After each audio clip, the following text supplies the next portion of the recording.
Assalamualaikum warahmatullahi wabarakatuh. Oke, rekan-rekan YouTuber pemula, YouTuber baru, rekan-rekan yang baru membangun channel. Kita berjumpa di channel Pak Tua Belajar. Oke, semoga semuanya dalam keadaan sehat, semuanya dalam keadaan baik-baik saja, dan tidak ada halangan berarti dalam kehidupan kita. Oke, rekan-rekan, jangan lupa untuk bahagia. Rekan-rekan, beberapa waktu yang lalu saya ditanya oleh salah satu rekan saya tentang SEO.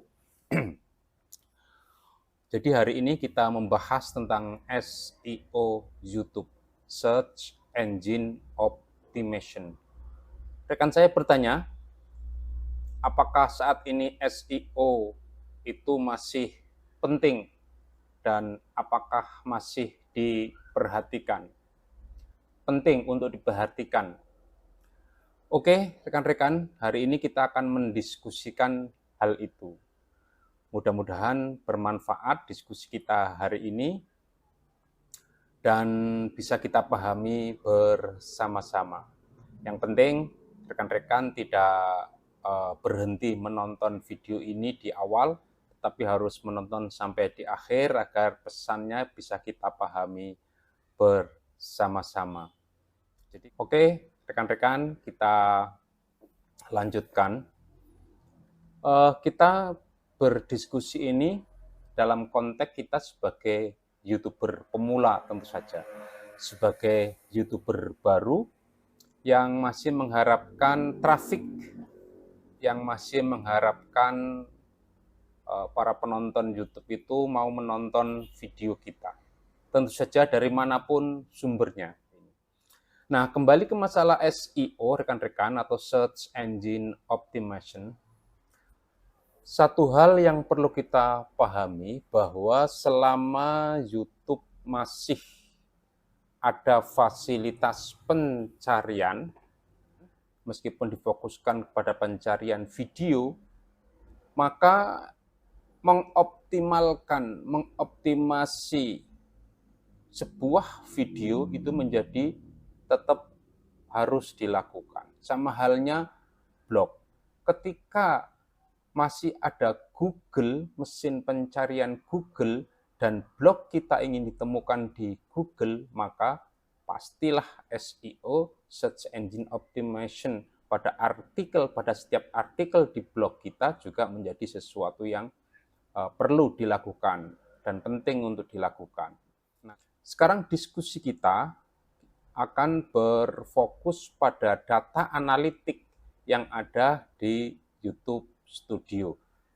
Apakah SEO masih menjadi bagian yang tidak terpisahkan dalam konten video kita atau harus dibuang jauh, disingkirkan, tidak perlu diperhatikan lagi? Perhatikan rekan-rekan dan jangan di skip biar kita paham. Dan berikan dukungan berupa like, berupa komentar, berupa subscribe, dan nyalakan lonceng notifikasi, dan penting juga untuk di-share. Oke, perhatikan, saya buka data analitik channel Pak Tua Belajar. Oke, rekan-rekan.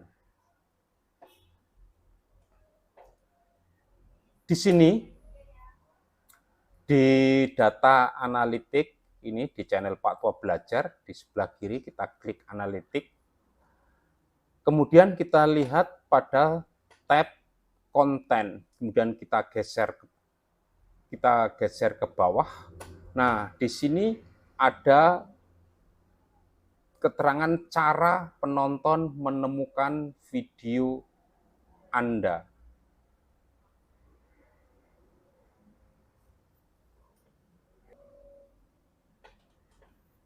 Rekan-rekan, mari kita baca data analitik ini.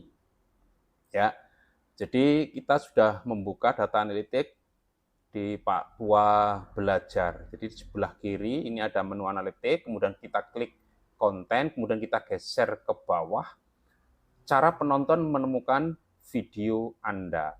Nah, coba perhatikan rekan-rekan, ini ada beberapa sumber trafik, bahwa video-video yang ada di channel Pak Tua Belajar itu ditemukan oleh penonton, satu, melalui rekomendasi video, dua, melalui penelusuran YouTube, tiga, fitur jelajah, halaman channel, dan seterusnya.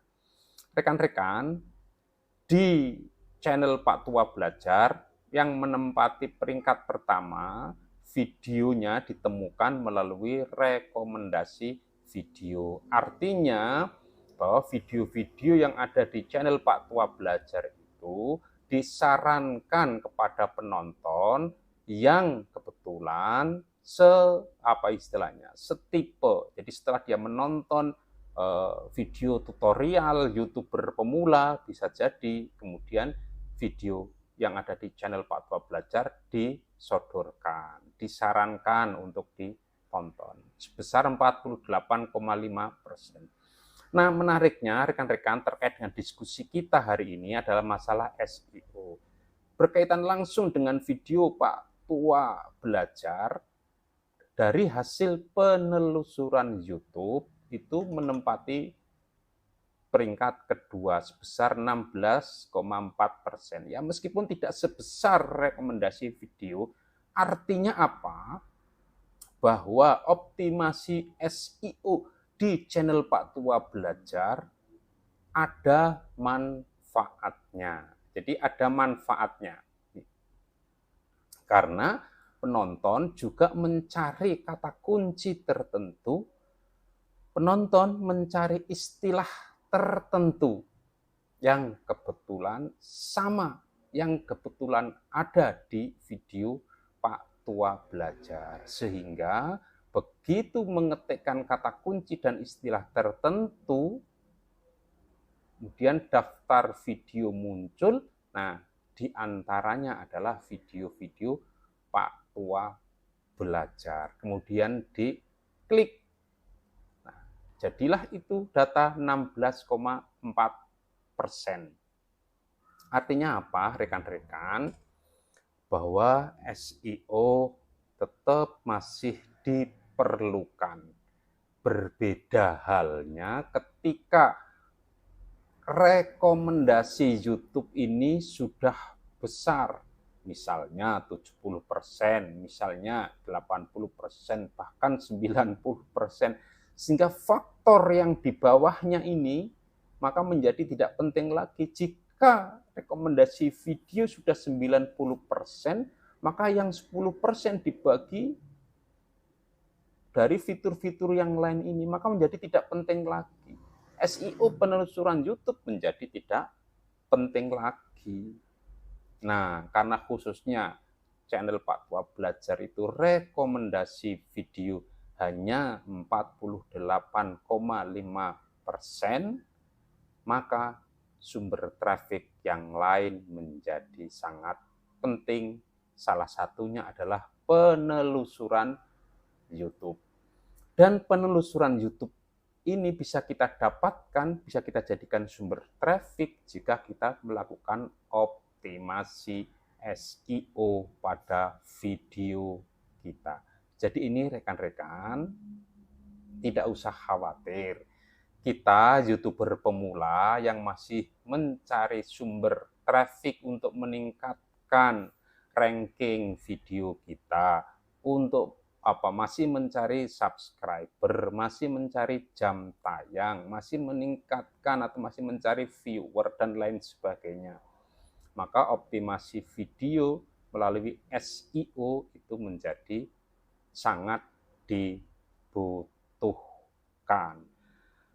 Saya pikir selama YouTube masih menyediakan fasilitas pencarian, maka optimasi SEO juga masih perlu dilakukan. Sama halnya selama Google masih menyediakan fasilitas pencarian, maka optimasi artikel blog dan website itu juga masih diperlukan. Itu logika berpikir sederhananya rekan-rekan. Jadi sekali lagi kita YouTuber pemula yang masih membutuhkan sumber-sumber traffic yang sangat banyak untuk mengangkat channel kita. Maka tetap lakukan optimasi SEO. Kasusnya berbeda jika rekomendasi video sudah tinggi, 70, 80, 90% misalnya. Nah, itu beda kasusnya. Oke, rekan-rekan, itu jadi diskusi kita pada kali ini, apakah SEO itu penting. Jadi kesimpulannya adalah khususnya channel Pak Tua Belajar, SEO masih diperlukan karena rekomendasi videonya masih pada kisaran 48,5%, belum maksimal, sehingga sumber-sumber traffic yang lain masih diupayakan oleh Pak Tua Belajar. Salah satunya melalui optimasi SEO. Dan datanya juga terbukti bahwa ada 16,4% penonton menemukan video yang ada di channel Pak Tua Belajar melalui fitur penelusuran YouTube. Itu jadi kita tidak debat kusir antara ya dan tidak, apakah masih butuh SEO, optimasi SEO atau tidak. Jadi rekan-rekan bisa cek di data analitiknya, bagaimana datanya, rekomendasinya berapa,